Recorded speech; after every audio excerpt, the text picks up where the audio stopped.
So I just picked this up at an estate sale today. Let me show you.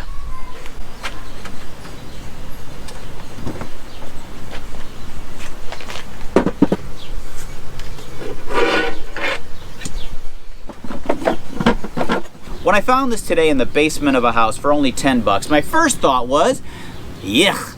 And my second thought was, I wonder what it looks like under all that ugly paint. I guess you can say I listened to my second thought. So I'm going to strip this thing down and see how good I can make it look. I did see that there was no paint on the lower end of the legs, and it looks like it's pine. So there's only so much you can do with pine to make it look good. So I'm not holding out a lot of hope that this is going to look amazing, but I'm up for the challenge. Welcome to Alley Picked.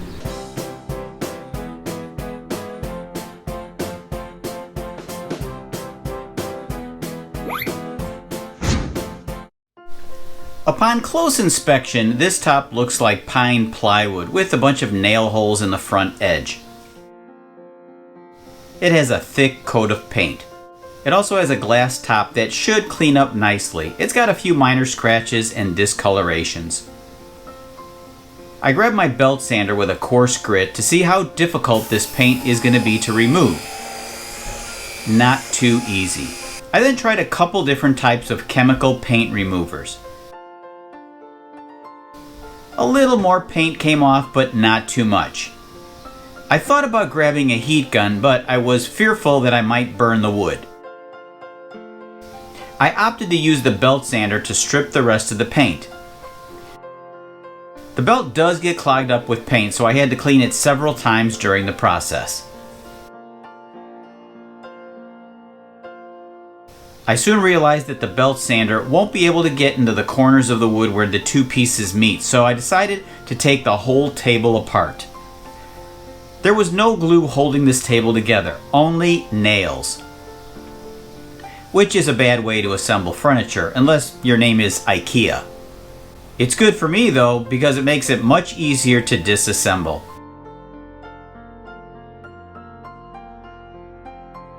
Here's what sometimes happens when you pound out nails the way they came in.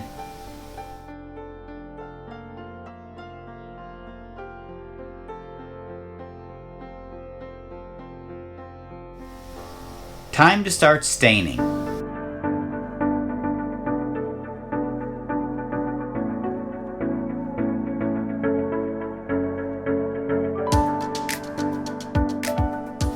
I'm not impressed.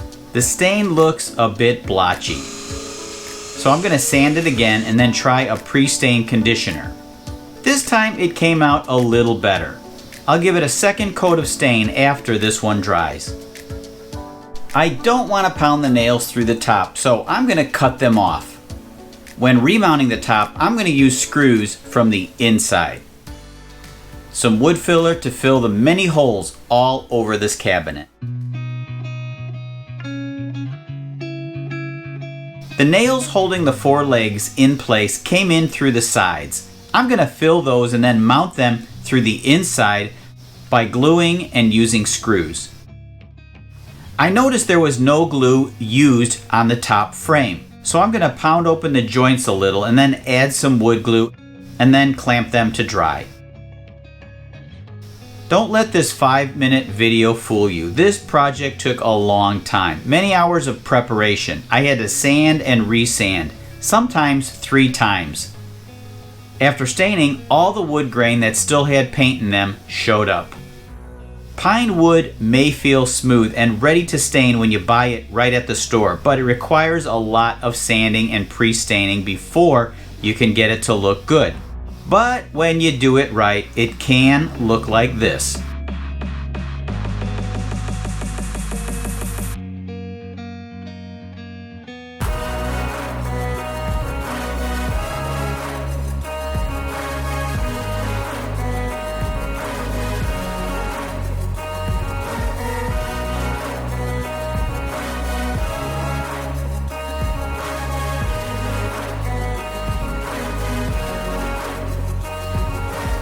For remounting the legs from the inside, I pre-drilled and countersank 3 holes on each leg to match the length of my 2-inch screws. For putting in the screws in the sides where my drill is too large, I use a right angle drill attachment. It's very handy. Now I'm in the home stretch. Just a little more assembly and this one will be in the books. So I begin where I started. After a whole lot of work, I finally finished the table, and I'll give you a close-up in just a minute. But first, let me say that if you see a painted table at an estate sale, garage sale, or some other place, you might want to think twice before you pick it up. After I refinish a project, I usually look at it and say, man, that turned out way better than I expected. But with this project, I'd say it turned out about exactly as I expected. I don't think it's great, but it's a whole lot better than it was.